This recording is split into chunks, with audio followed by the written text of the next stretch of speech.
Bună seara și bine v-am regăsit din nou la un nou episod. Ce avem noi aici? Avem un zar electronic.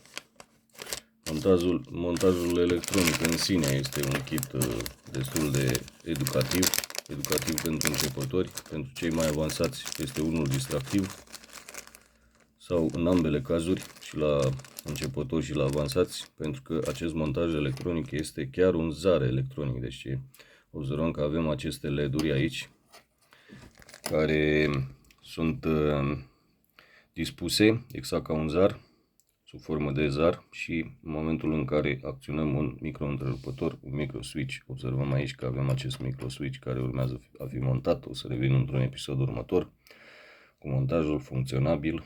Avem acest micro-switch care la apăsare indică aleator aceste LED-uri, imită un zar.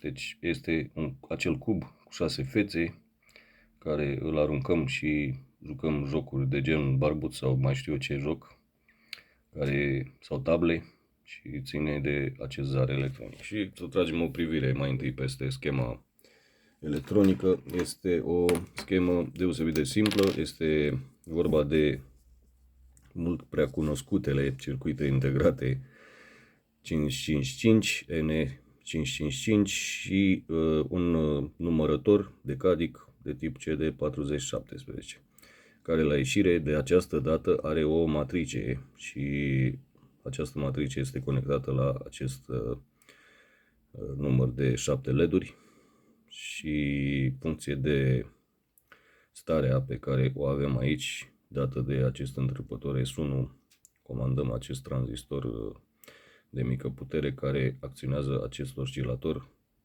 În acest caz, acest circuit integrat lucrează ca monostabil și acesta adică monostabil astabil, pentru că lucrează și ca oscilator, și la pinul 3, respectiv pinul 14 clock, intrare pe circuitul integrat U2 CD4017, avem o stare dată de acest oscilator, funcție de numărul de impulsuri pe care le numărăm. Aici zarul va da acele stări și va rămâne într-o stare inițială sau ulterioară, să-i spunem mai bine. Această stare ulterioară este de fapt acea stare pe care o are acest circuit integrat atunci când este comandat de triggerul N555, de trigger Smith-ul 555. De fapt, funcționarea montajului este una foarte simplă. Acest oscilator dă acele impulsuri și acest circuit integrat numără pe 7 ieșiri.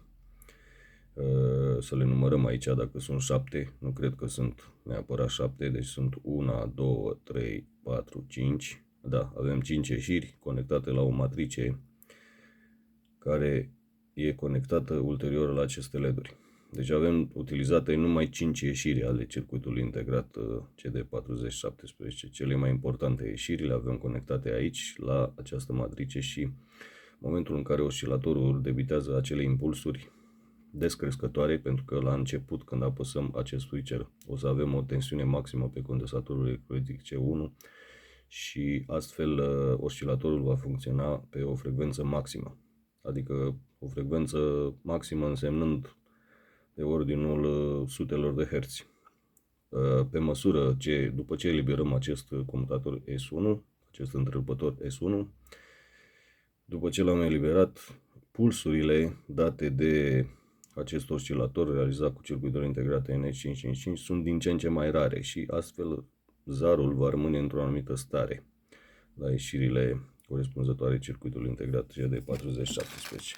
Kitul vine neasamblat, avem aceste LED-uri, observăm circuitele integrate, rezistențe și diode și ce mai avem, acest întrerupător, avem chiar și acest conector care îl putem conecta pe cablajul imprimat și putem să alimentăm printr-un conector tip mamă DuPont montajul electronic. Da, sper că a fost destul de util acest material video. O să revin în episoadele următoare cu un zar electronic funcționabil și o să vedem cât de distractiv este. Seară faină, numai bine!